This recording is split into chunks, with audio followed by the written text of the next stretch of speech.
Swayam Prabha. Digital India. Educated India.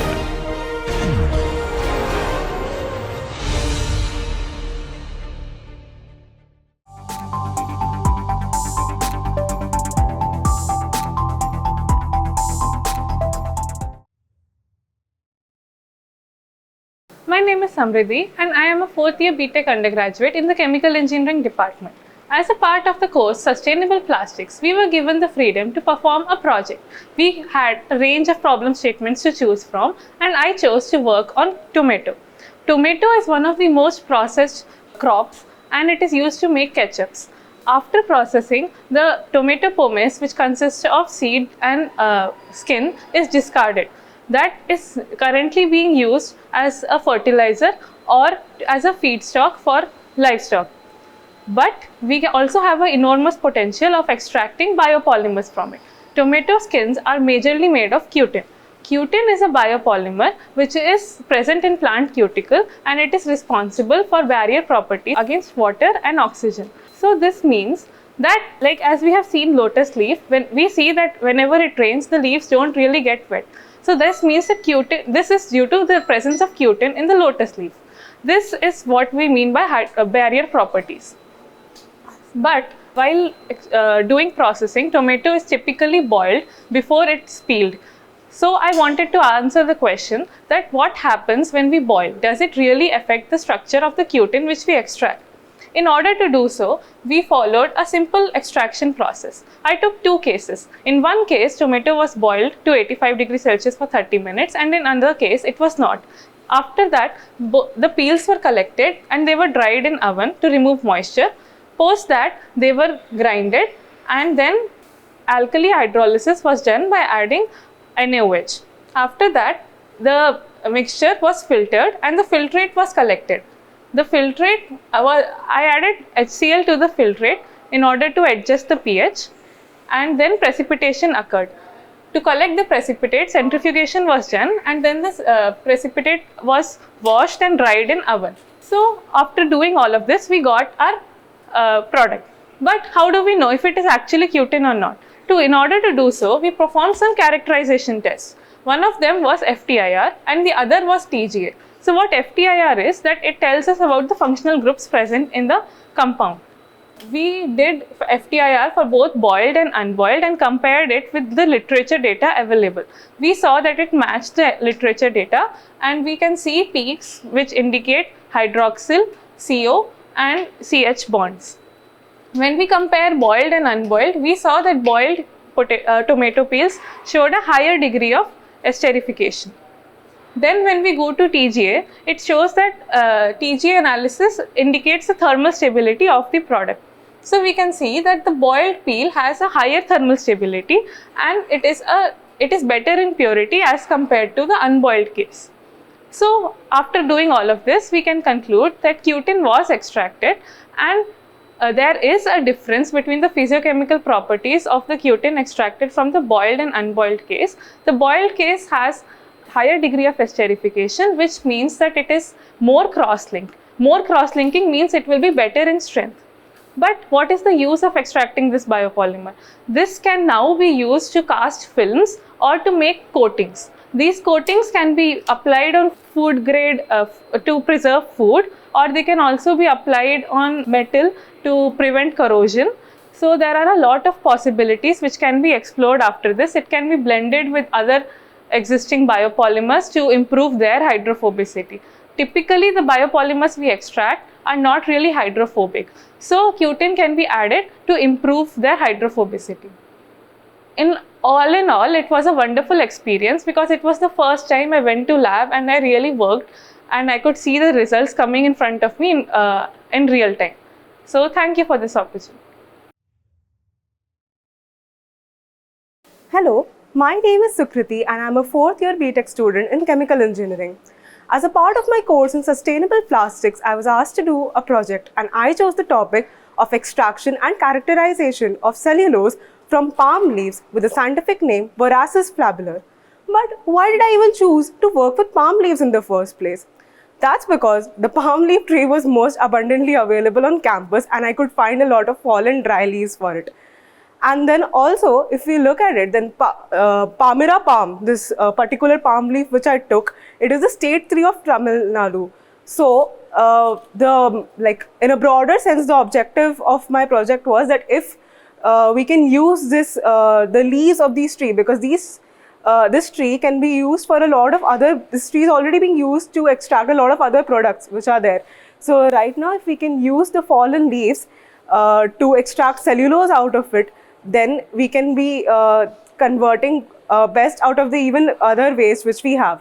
So the objective was to extract cellulose and to characterize what we get out of it. So the methodology which I followed was first alkali extraction with 1 molar NaOH, and then I followed it with bleaching with 15 volume percent hydrogen peroxide. So as you can see, I first took the brown palm leaves which were there. I cut them into small pieces and washed them, and then I put them in the oven for drying for 48 hours.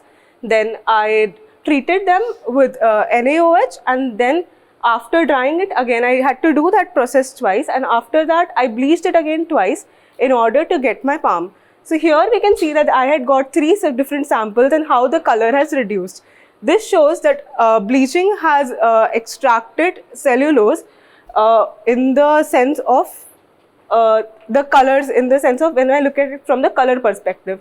Then I did 4 characterizations in order to actually quantify whether I'm getting cellulose out of it or not. So first what I did was the SEM analysis. In the SEM analysis, I was able to see that these are the images of raw, this is the image of alkali treated, and this is the image of bleached. So I can now see what are the differences. So here it is very dense and it has a lot of impurities. Whereas here I can see that a lot of fibers are now visible. You can see a lot of rough surface, and some pores are visible here very specifically, which were not visible in the images which I had got for raw palm. Then when I did that for bleached, I could see it to be even more fibrillated, which shows that their cellulose were being more exposed and the other components, hemicellulose and lignin, were being removed. Side by side with SEM, I had done the EDS analysis, which tells us which elements are present in each of these samples.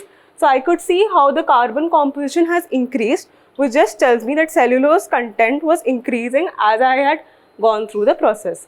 Then next what I did was the FTIR analysis, which tells us which functional groups are present. So from this I was able to understand the components of hemicellulose and lignin which are present, which are indicated by these particular 2 wave numbers due to their C double bond O and C double bond C bonding. Their intensity is decreasing, whereas the other peaks are becoming sharper, which tells me that cellulose is becoming more prominent and hemicellulose and lignin are being removed as the process goes on. Then what I did was the XRD analysis, and through the XRD analysis I can find the peak mostly at the 22 degrees, which tells me that cellulose is being extracted, and with the treatment its quantity is increasing and its crystallinity is main, which is checked upon, and so the crystallinity of bleached palm is 59%, which is more than what we had got for the raw sample. Lastly, I did the TG analysis, which is to look about the thermal stability, and that told me that initially I could see an additional peak which corresponds to that of hemicellulose and lignin, but later those peaks weren't visible, which tells me that those components are being removed. So all in all, I could get a yield of around 24.5%, and that is how I went about extracting cellulose and characterizing it. I found this project very interesting because I had never worked upon actually an experiment to extract something and do characterizations. I've just heard about these various characterizations which are there, but then I was actually able to get a hands-on experience and analyze my own graphs and compare them with literature. So thank you to Professor Ethia for giving us this opportunity, and to my guide Chitambram for helping me throughout this process. I really used to eat up his head a lot, but he used to be very calm with me and he used to guide me all throughout. So thank you for this opportunity, and yes, this project can be worked upon further to make biofilms and biocomposites. My guide Chitambram has already made a biofilm out of it, and he showed me that he is doing more tests on it to understand. So yes, if someone wants, they can work ahead on it with him to understand more about such biocomposites. Thank you. Hello, I'm Grisha Shetty. I'm currently a 4th year undergraduate student from the Department of Chemical Engineering. and this is my poster presentation as a part of my course, Sustainable Plastics. So we were offered multiple topics to like pick and work directly in the lab to actually research on something that can be a part of sustainability as well as something that can give a real world impact. So as a part of that, my project here was to extract protein from sesame seed oil cake.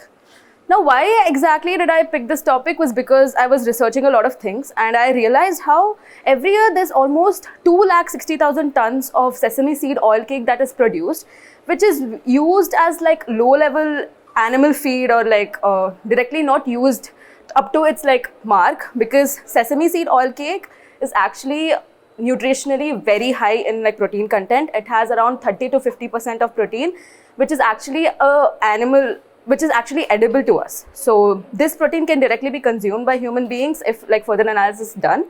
And it also consists of tryptophan and methionine, which is something that is not directly found in like other plant-based proteins. So this is majorly one of the reasons why I picked this topic.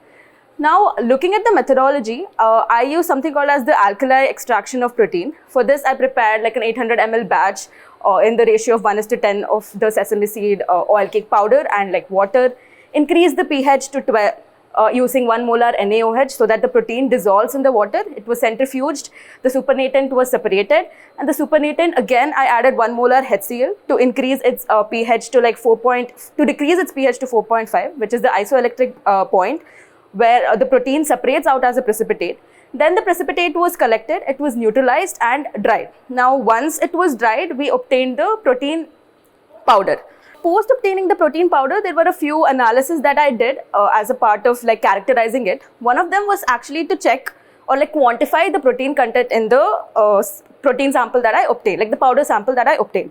And based on that, I found out that around 23.6 grams of protein was obtained in my 100 grams of sample.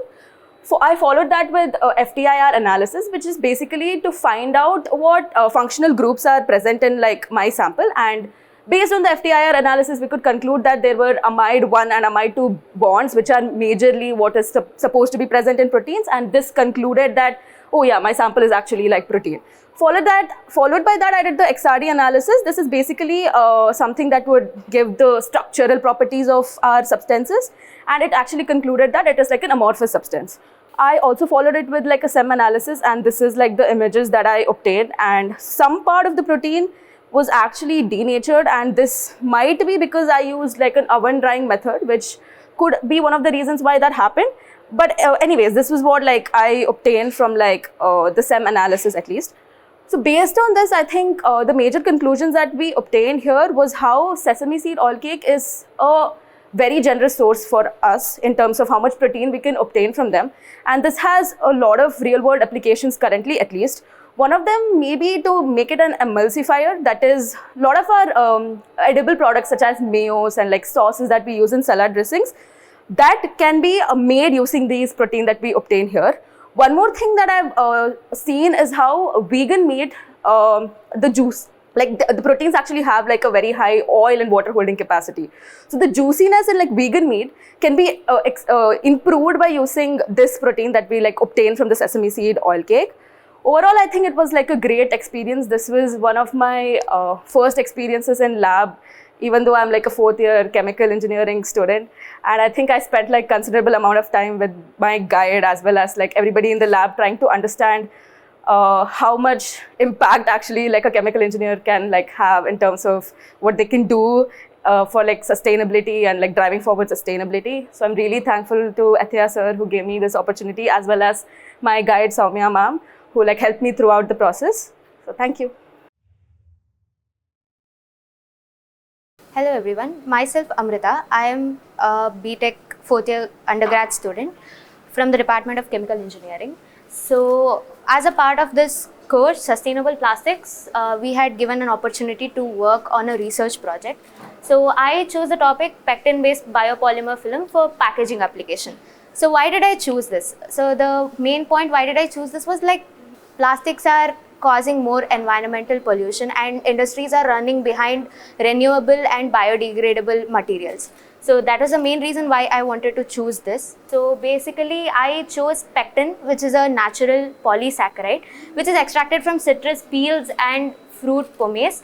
and it is biodegradable, biocompatible, and it has a film forming ability.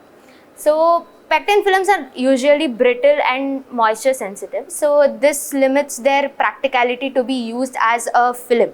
So to make it more suitable for using as a film, so I incorporated TiO2 nanoparticles into them, which is titanium oxide, and I added natural plasticizer, which is glycerol, which improves the flexibility. So I'll run you through the methodology. How did I go about forming this film? So first I heated water to 70 degrees Celsius. With continuous stirring, I added pectin. Later, I had to stir continuously for 30 minutes with the pectin solution. Then I added some amount of glycerol. Then again I had to stir continuously for 5 minutes, and after that I had to reduce temperature to 35 degrees Celsius before casting it onto the mold. So when it came to the room temperature, I casted it onto the mold, and then I heated it in oven, dry heated it in oven for 24 hours. This is how I prepared a pectin glycerol film. Next I added the nanoparticles into it. So it was pectin, glycerol and titanium film. So that is, I have mentioned it as a PGT film. So here the same procedure, but before adding glycerol, I added the TiO2 nanoparticles, and later I added glycerol, and again I had to cast it on the mold, and I dry heated in oven for 24 hours. So I wanted to see how has this TI has been incorporated into my film. So I had to do few analysis. So first thing I did was XRD analysis. So from XRD analysis, I could tell that about the crystallinity and amorphous. I could see that the PGT film was more crystalline and PG was amorphous in nature. You can see here the hump has been diffused, but you have a very sharp hump here, like very sharp peak here. Then I did FTIR analysis. FTIR analysis is done to understand the chemical composition. So I could see that there are multiple peaks from the range from 1000 to 500 in a PGT film. That is due to because of titanium in that. But I couldn't see multiple peaks in the PG film. Next, I did SEM analysis. So SEM analysis is to understand the surface morphology. So when I did SEM analysis, I could see that the PG film had a very smooth surface and the PGT film had a very rough surface. And through EDAX of SEM, I could confirm that there is a presence of titanium in that. So overall, I could summarize that the PGT film is much suitable for packaging when compared to the PG film, and it can be incorporated into packaging the internal part of the packaging. So the future work can be, we can cross-link it with CaCl2 to improve the strength, and we can take different concentrations and try it, and we can explore different concentrations of TiO2 and glycerol, and we can do the combined study effects of TiO2 and glycerol, and we can test with other natural cross-linkers like citric acid. I would like to thank Ethias sir for giving me such a wonderful opportunity to work on this, and I would like to thank my guide Ramya Ranjan. He was one of the reason why I chose this project, because his one of the talk motivated me to take up this project. So thank you, sir. I'm Kirtika. I'm from Mechanical Department, MS Scholar. As a part of this course, Sustainable Plastics, I've chosen the topic of green conversion of starch, mango starch, into biofoam. So, as we all know, starch can be extracted via potato, rice, but mango seed is also one of the unique component to extract starch, because it contains 70 to 78% of polysaccharides. So starch can be extracted from a mango seed also. So after the mango starch extracted, I have utilized the starch to convert to biofoam. So as a circular economy, sustainable circular economy, we are just replacing polystyrene foam and polyurethane foam from, and we are converting we are using a starch as a biofoam. So I collected the Banganapalli mangoes, and I collected the seeds, and the process is like I have dried the seeds in the oven, and I separated the seed coat and the seed kernel. I've used the seed kernel only because it contains a more amount of polysaccharides. So I've grinded with the help of a blender and turn it into a kernel flour. So this is a sample collection and the seed treatment. While coming to the extraction process of the starch, I have used 3 different types of methodology. One is like I have used a distilled water and is a chemical alkaline method. Third is the slurry method. In first 2 process, I have used the kernel flour, and in third method, I have used the kernel itself. In the distilled water method and alkaline method, I follow the same procedure, like a certain amount of kernel flour is taken and it's mixed with the distilled water in case of a first method. In alkaline treatment method, I have used a 0.5% of NaOH and I have stirred for 6 hours at the room temperature. Then we can able to see that phase separation. The below is a starch and the above is a supernatant. And I have centrifuged to collect the starch samples and I dried in the oven for 40 degrees Celsius for 24 hours. At last we got the starch sample. And in the slurry method, I have taken the kernel itself and I have grounded in a blender with distilled water and I filtered using a low mesh. And I centrifuged and I got the starch. And with the starch, I performed the starch foam. Like this is the formulation I have used. Starch I have taken certain quantity, bicarbonate I have added as a foaming agent, and glycerol as the plasticizers, and citric acid as a nucleating agent, and SLS, sodium lauryl sulfate, as a surfactant, and distilled water as a medium. So I optimized this formulation, and we can able to form foam in the different methods. What I have chosen is a vacuum plus oven drying method. We can also do extrusion, compression molding, injection molding also, but due to time constraint, I have chosen the oven drying. So I mixed those formulation, mixed those ingredients, and I kept in the vacuum for 2 hours, and I placed that foam in the oven for a certain period, and I poured in the petri dish, and I got this type of foam. Actually, while fabricating, the foam cells looks like this, but due to certain period that the cells are closed and become a film. We need to optimize those formulation, and we have to try with different methods so we can able to achieve good foam with a certain good quality. And I have characterized the starch which we extracted from 3 different methods. While interpreting the data, we are able to see both the 3 methods follows the same details. Like wave number 3271 shows the hydroxyl group because starch contains amylose and amylopectin, which comes from this, we can interpret from this wave number. Similarly, that 1013 is formed from the polysaccharides, which is a starch. So while coming to the XRD diffraction, we are able to see it's what we extracted is an amorphous starch because the diffraction shows a 22.87 theta.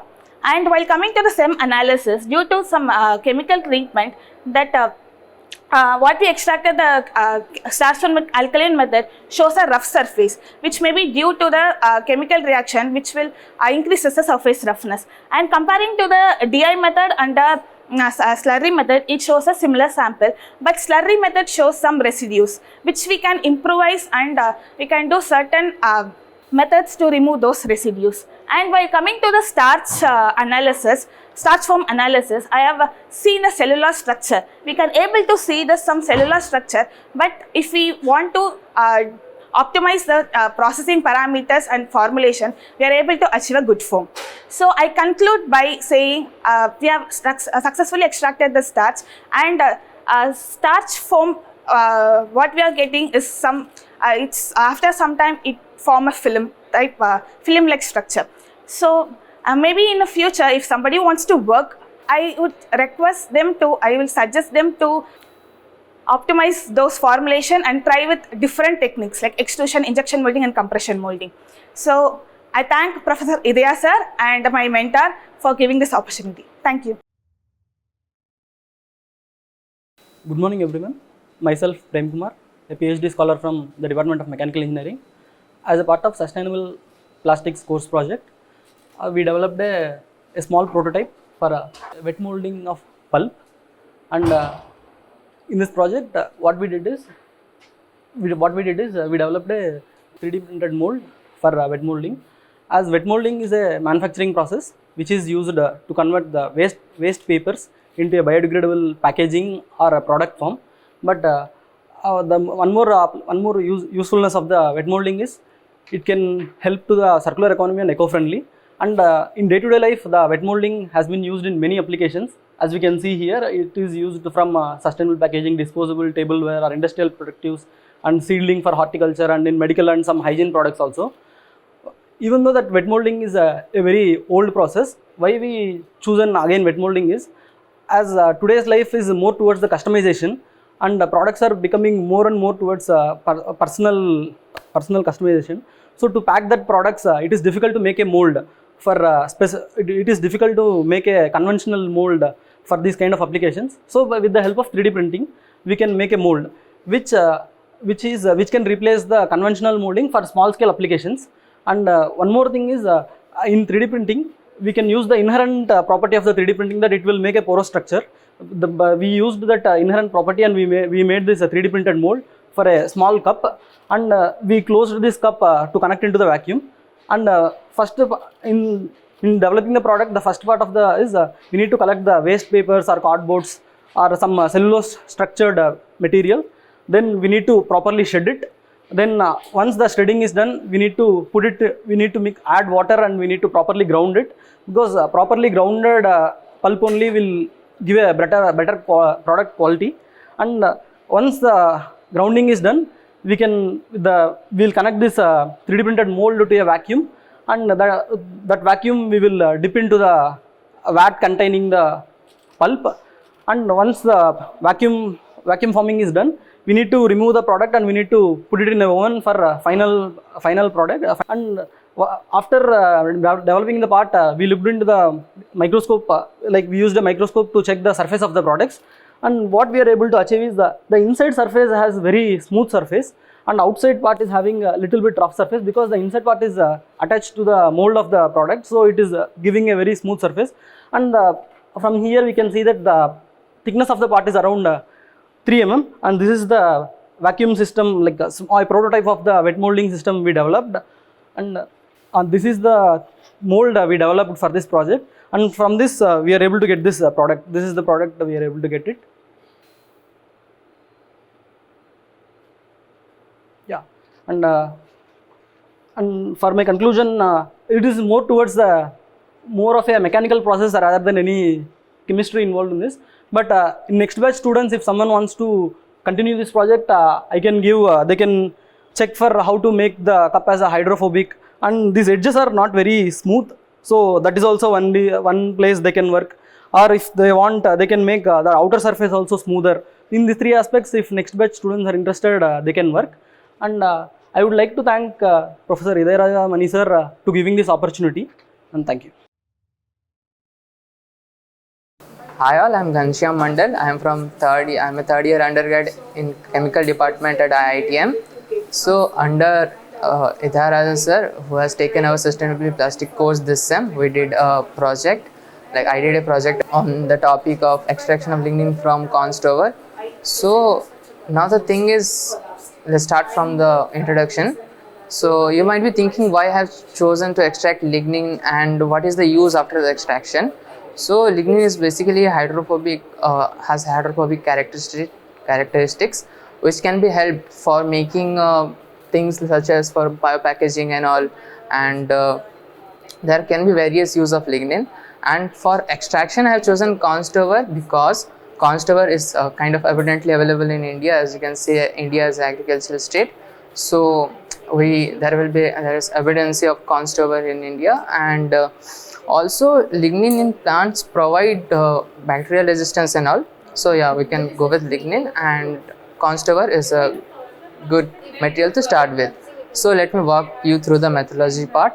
So what we have done is we can characterize the methodology in 4 major parts, which are hot water pretreatment, alkali treatment, and then acid preparation, and we get our final product. So if I have to let's briefly walk through the methodology and see the steps.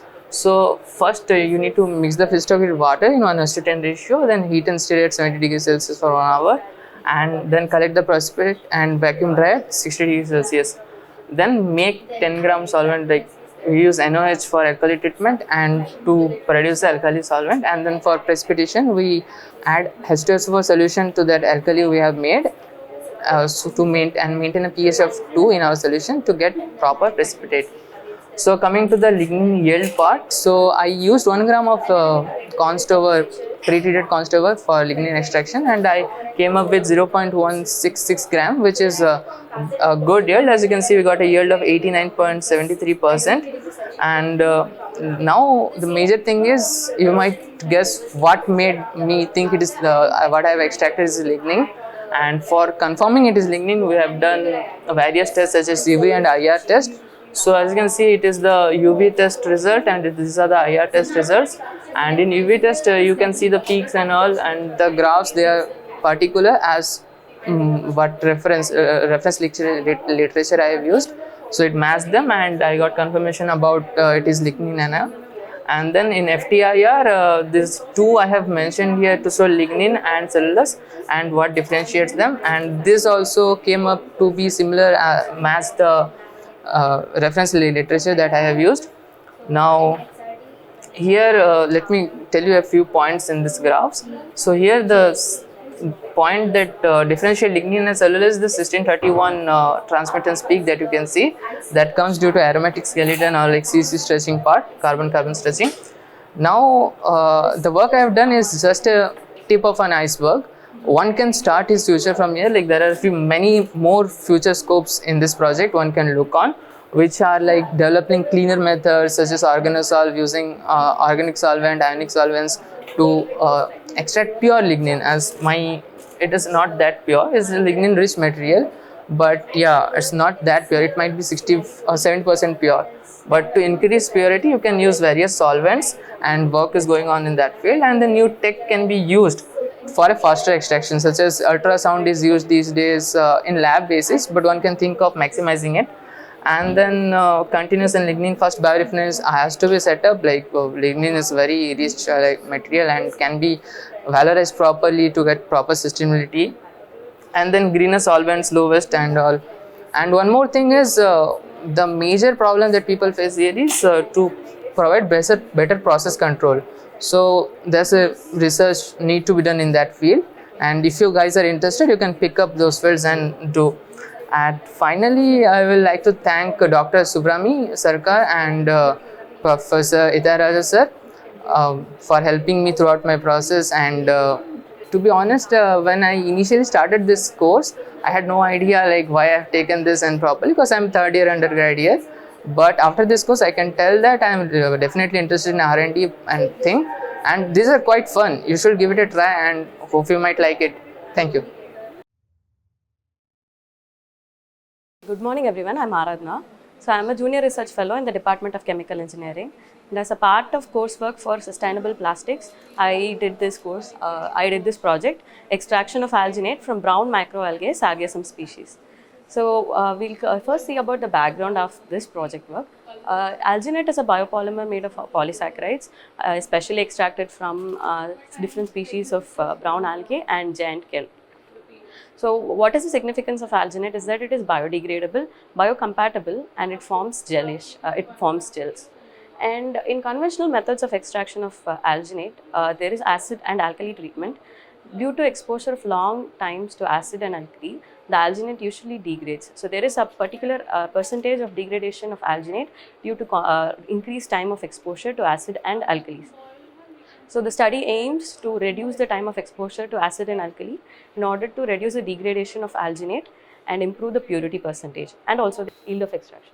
The methodology is that we collected the seeds from Thoothukudi, Tamil Nadu, and they were washed, dried and ground into powders, and acid treatment was taken. So in order to improve extraction with a lower time, the particles were ground finer, and they were also agitated agitated with an increased RPM to improve the extraction efficiency. After acid treatment, it was followed by alkali treatment, followed by precipitation with ethanol. which precipitated the alginate as sodium alginate. And further, it was dried and powdered, and the sodium alginate samples were got were in brown color. So this has to be further bleached in order to get the characteristic white color of sodium alginate that we usually get with analytical reagents. To confirm the presence of sodium alginate, characterization were done. First was the FTIR analysis, which showed between pure and the extracted alginate samples, which showed that the OH stretching for presence of water, and OH stretching also shows that the pure sample has a higher water content, and also the CH stretching responds to the carbon backbone, whereas the carbonyl stretching is for the uronic acid, that are the monomers of alginate. So galacturonic and mannuronic acid, which are present in both the samples.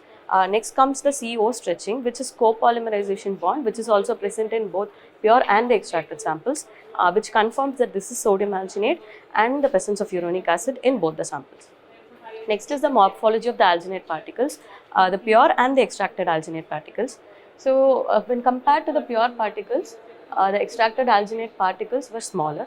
This could be also attributed to the fact that there is a higher content of water in the pure alginate powder, and that it ensures that there is a higher agglomeration, and that the particles formed are bigger in size when compared to the extracted one.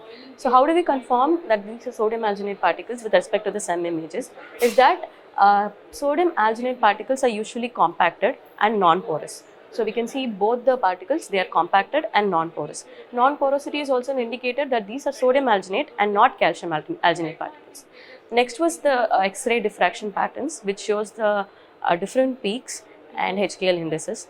So the diffraction angles corresponding to 110 and 200 HKL indices were seen in both the samples. So 110 is galacturonic acid and 200 is mannuronic acid. And there is a difference in the ratio of galacturonic and mannuronic acid between the pure sample and the extracted sample, because the extracted sample was from a Sargassum species, so it usually has a low M to G ratio, whereas the pure sample, we don't know the source of extraction, so it has a higher M to G, low M to G ratio. And this is also reflected in the thermal degradation properties. So the thermal stability of the pure sample is much lower when compared to the thermal stability of the extracted sample, because alginate with a low M to G ratio has better thermal stability when compared to alginate which has a higher M to G ratio. And also the presence of water molecules shows a higher degradation peak with higher dehydration peak with respect to the pure sample.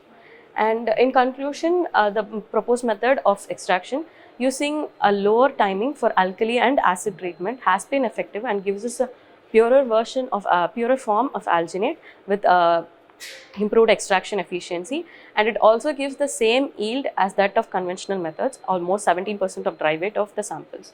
And I'd like to thank my course teacher, Dr. Hridaya Rajamani, and my mentor, Anaga, and my lab mates for helping me through this project.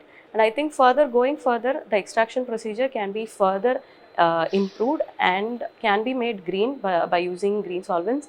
And also for the bleaching, instead of sodium hypochlorite, ozone can be used, which is being experimented now, but it could be further studied upon and can be incorporated into extraction of alginate and purification. Thank you. So hi everyone, my name is Aishwarya. I'm a PhD scholar in the Department of Chemical Engineering. I'm working under Professor Hridaya Rajamani.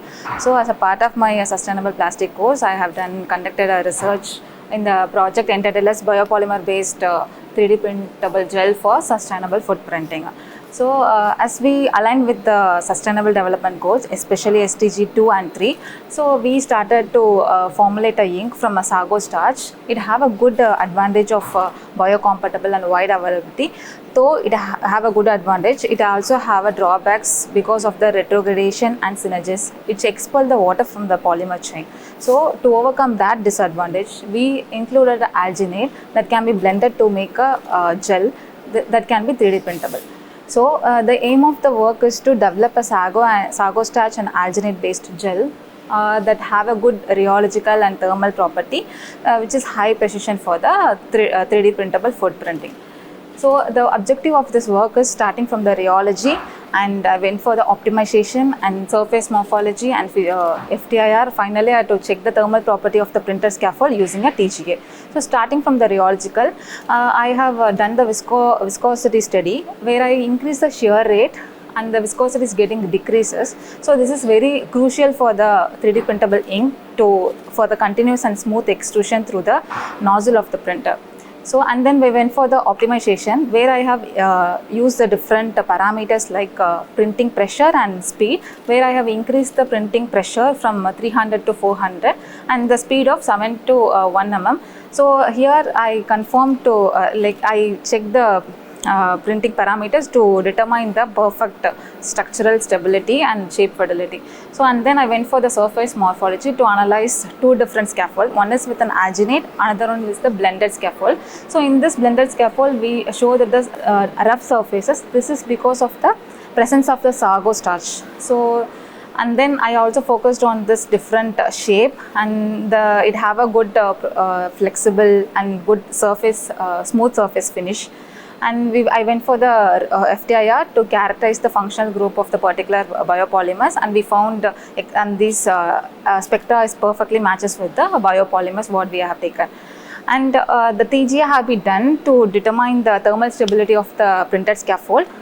So here I have compared the alginate and sago starch based printed scaffold, and here the loss will be 10 mg, which showed that blended scaffold have a good thermal stability, and it also increases the shift the degradation patterns.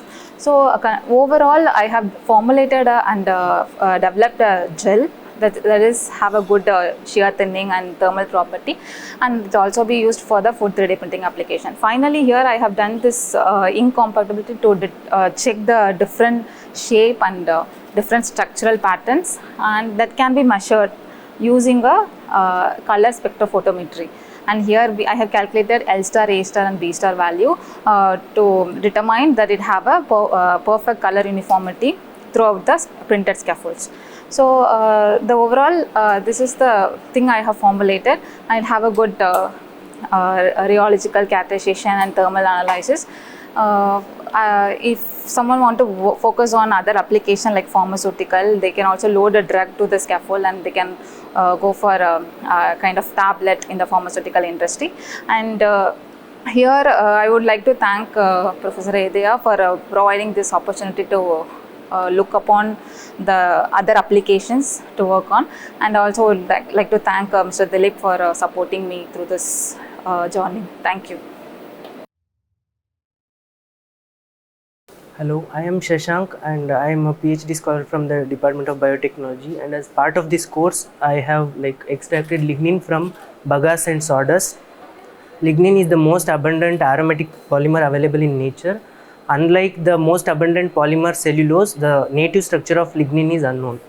There are various feedstocks, biomass available for lignin extraction. I have chosen bagasse and sawdust as my biomass of interest, and there are methods widely spread over like alkaline extraction, DS extraction, ionic liquid treatment, etc. But due to feasibility, I have taken alkaline extraction. Methodology follows like this. Biomass is pre-treated with distilled water at 80 degree, and later it's filtered to separate the hemicellulose and extractive fractions, and in the liquid, in the solid fraction we have cellulose and lignin intact. That is freeze dried, and the freeze dried sample is treated with alkali 15% NaOH with solid liquid ratio 1:10, and when it is filtered, the black liquor, the filtrate what we get is rich in lignin, and this lignin rich filtrate is now precipitated using two methods. One is acid treatment and the other one is water treatment. And the most interesting thing what I found is based on source, biomass source, the color of lignin obtained was different. For sawdust we can see dark lignin, and for acid, for bagasse we can see white lignin, which is kind of has more applicability, and mostly economically also it has more cost when compared to the dark lignin. And when we come to the results, yield wise, in literature we find bagasse has typically 20 to 25% of lignin within its biomass, and in our result it is in the range like 21% we get with acid treatment, and for sawdust it is 25 to 30, slightly lower 19 we get, whereas when we precipitate the fraction filtrate with water, the yield is comparatively very lower. And when we see the characterization analysis, one thing is solubility. When we test for solubility, the lignin obtained was lignin which was acid treated was soluble in both DMSO and NaOH with their shifts in peak and all, the red shift and all you can observe. But surprisingly, the one which was treated with water was not at all soluble in both of them. The possibility may be due to aggregation of the polymer. And when it comes to FTIR, we can see like there is difference in structure, the functional groups available within the same biomass but with different treatment, and different biomass and same treatment. So finally I can conclude that the choice of biomass and the extraction protocol what we follow decides the fate of lignin, what kind, maybe purity, yield, structural characterization, even the morphology, everything is decided by these factors. And this work can be further extended like other characterization like TGA, NMR, and it can be comparatively studied with other techniques like more green solvents for sustainability. Yeah, and I would like to thank Professor Edea for initiating this program, which generally promotes skill-based education. And also I am thankful to the mentor Subrami Sarkar for guiding this. Hello all, I am Raghu Raja, a PhD scholar from Chemical Engineering Department. Based on my coursework related to sustainable plastics, where they have given a project work to convert our theoretical knowledge to a practical work. The problem, research problem is chosen based on our interest. I have chosen a persistent problem related to a cushioning material.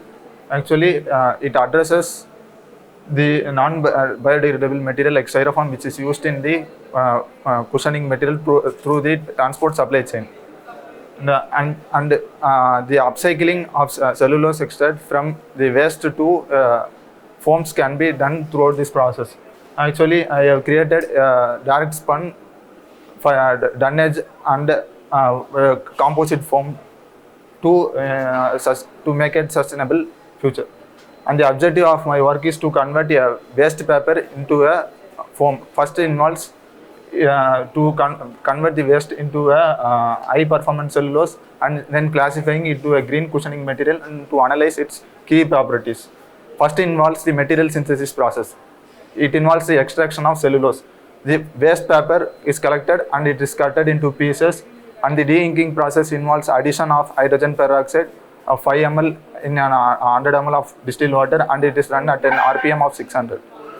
Then pulping process, it involves sodium hydroxide and it's maintained at a pH of 11, and it is done approximately 3 hours for at an RPM of 600, and the oven drying takes place at an 65 degrees Celsius for one day.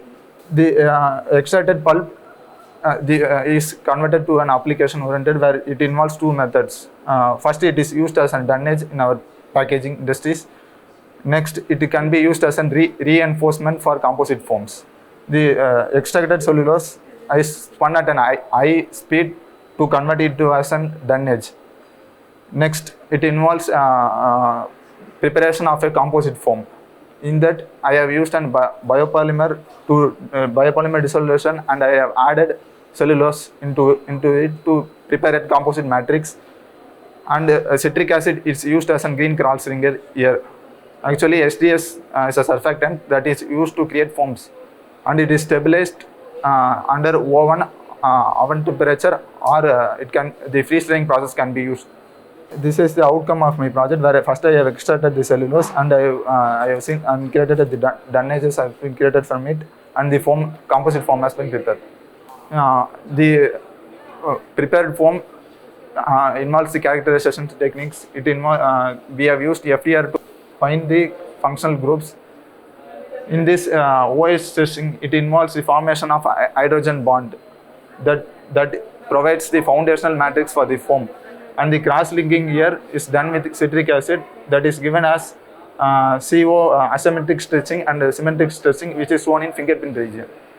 And the FTIR confirms that the foam gives a backbone structure to it. XRD is X-ray diffraction. It is a technique used to check whether it is a crystalline or amorphous nature. Here, the broad amorphous halo peak is shown approximately at 24 degrees, and the crystalline cellulose has an crystalline peak at 28 degrees. The cellulose crystallines were successfully integrated throughout the matrix of the foam prepared, and here the amorphous nature is dominated throughout the composite foam structure.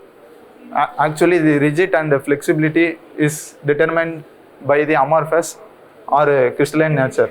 Here, flexibility and rigid phases gives an flexible elastic foam.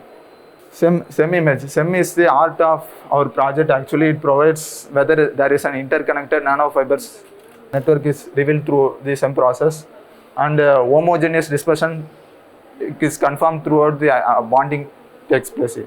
And here the nano network, which gives us the bouncing effect or resilience effect, whether it is elastic or not, is determined by the nano network. At the conclusion, we have successfully extracted the cellulose, and we have made application oriented as a dunnage and composite foam has been prepared, which it can be an alternate to our biodegradable packaging. I sincerely acknowledge Dr. Professor Idhya Rajamani as my guide, and Dr. Soumya Guruchandani and M. Kumar who helped throughout my project, and all other lab members who are helped and provided the valuable insights throughout this project. Thank you.